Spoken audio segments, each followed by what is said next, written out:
আর এবার যে খবর দিকে নজর রাখবো, অবিরাম বৃষ্টিতে ধূপগুড়ি সহ ডুয়ার্সের একাধিক নদীতে জল বাড়ছে।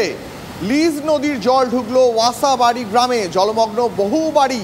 কি অবস্থা সেখানে জানবো সহকর্মী রনি চৌধুরীর কাছ থেকে। রনি, এই মুহূর্তে কি পরিস্থিতি? দেখো দীপ, এখনো পর্যন্ত যেমনটা খবর যে ভুটান পাহাড় এবং সিকিম পাহাড়ে একটানা বৃষ্টি চলছে এবং যার কারণে মালবাজারের কেল, ঘিস এবং লিজ নদীতে জল বেড়ে যায় এবং লিজ নদীর জল ইতিমধ্যেই কিন্তু ঢুকতে শুরু করেছে গ্রামে রাত থেকে এবং বহু বাড়ি জলমগ্ন হয়ে পড়েছে। এমনকি বাড়ির জলের তলায় চলে গিয়েছে বহু গাড়ি এবং মানুষ কিন্তু এখন নিরাপদ আশ্রয়ের খোঁজে অন্যত্র সরে যেতে শুরু করেছে। সেই সাথে বলে রাখা দরকার যে মাল মহকুমার পাশাপাশি ধূপগুড়ি মহকুমার বিস্তীর্ণ এলাকায় কিন্তু জল ঢুকে পড়েছে। যেহেতু রাত থেকে একটানা বৃষ্টি হয়েছে তার ফলে জলমগ্ন হয়েছে ধূপগুড়ি পুরসভার একাধিক ওয়ার্ড, তেমনি ডায়না, জলঢাকা সহ বেশ কিছু নদীতে জল বেড়েছে ধূপগুড়ি মহকুমা এলাকায়। স্বাভাবিকভাবে যেভাবে ভুটান পাহাড়ে বৃষ্টি চলছে তার কারণে কিন্তু অবস্থার অবনতি ঘটবে এমনটাই আশঙ্কা করা হচ্ছে এবং প্রশাসনের তরফে কিন্তু পরিস্থিতির দিকে নজর রাখা হচ্ছে। অনেক ধন্যবাদ রনি। পাশাপাশি টানা 4 দিন বন্ধ জাতীয় সড়ক। 10 নম্বর জাতীয় সড়ক ধসে বিপর্যস্ত। এখনও বন্ধ সিকিমের লাইফলাইন NH10। যুদ্ধকালীন তৎপরতায় জাতীয় সড়কে মেরামতির কাজ চলছে।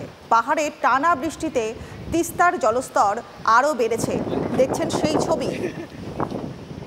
কথা বলবো আমাদের সহকর্মী প্রসেনজিৎ চৌধুরীর সঙ্গে। প্রসেনজিৎ, এখনকার কি পরিস্থিতি? দেখো, আজকেও NH10 বন্ধ রয়েছে, তার কারণ বিভিন্ন এলাকায় ল্যান্ডস্লাইড রয়েছে, সেগুলো সরানোর কাজ চলছে। নতুন করে বেশ কিছু এলাকায় পাথর পড়ছে। সব মিলে NH10 বন্ধ। পাহাড়ে প্রবল বৃষ্টিপাত হচ্ছে, সিকিমেও বেশ কিছু বৃষ্টির খবর পাওয়া যাচ্ছে, যে কারণে তিস্তার জলস্তর কালকের তুলনায় আজকে বেশ কিছুটা বেড়েছে। তবে তিস্তার জলস্তর এই বৃদ্ধিতে আপাতত কোনো বিপদের আশঙ্কা নেই বলেই জানা যাচ্ছে। তবে NH10 সিকিমের লাইফলাইন আজকেও বন্ধ থাকছে। বেশ, ধন্যবাদ প্রসেনজিৎ তোমার।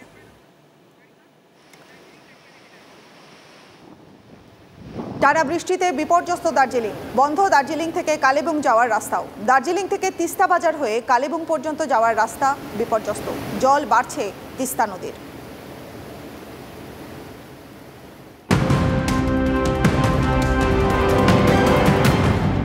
রাজ্যের পর এবার নজর রাখবো দেশের দিকেও। অতি ভারী বৃষ্টিতে বিপর্যস্ত গুজরাটের বিস্তীর্ণ এলাকা। বিপদ সীমার ওপর দিয়ে বইছে বেশ কয়েকটি নদীর জল। জুনাগড়ে বন্ধ 2টি জাতীয় সড়ক, জারি হয়েছে কমলা সতর্কতা। টানা বৃষ্টিতে বিপর্যস্ত আসাম। এখনো পর্যন্ত মৃতের সংখ্যা 44। ক্ষতিগ্রস্ত 2.5 লক্ষেরও বেশি মানুষ। জল ঢুকেছে কাজিরাঙ্গা অভয়ারণ্যে। কাজিরাঙ্গা অভয়ারণ্যে 233টি ফরেস্ট ক্যাম্পের মধ্যে 62টি এখন জলের তলায়। প্লাবনের জেরে বিপন্ন বন্য প্রাণ। হিমন্ত বিশ্ব শর্মাকে সব রকম সাহায্যের আশ্বাস দিয়েছেন প্রধানমন্ত্রী নরেন্দ্র মোদী।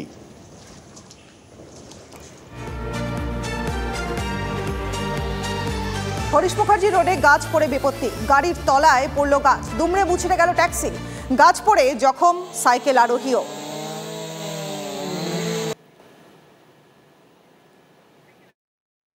আজ সকাল 7:30 নাগাদ হরিশ মুখার্জি রোডে একটি গাছ ভেঙে পড়ে ট্যাক্সির ওপর।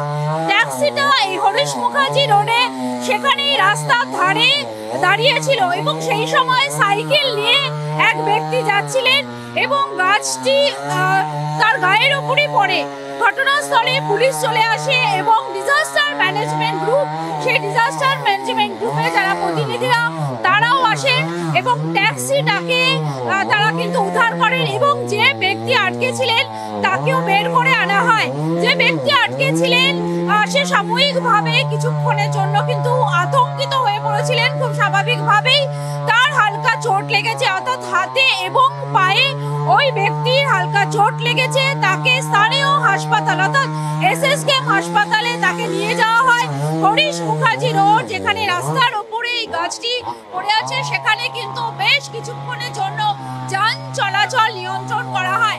রাস্তার ধারে ট্যাক্সিটি দাঁড়িয়েছিল, সেই সময় কিন্তু এই দুর্ঘটনা ঘটে এবং সেই সময় যদি অন্য সমস্ত মানুষজন তারা যদি রাস্তা দিয়ে যেত তাহলে কিন্তু বড় সড়ো একটা দুর্ঘটনা ঘটে যেত। ক্যামেরায় মাখন পত্রের সঙ্গে সোমা দাস, TV9।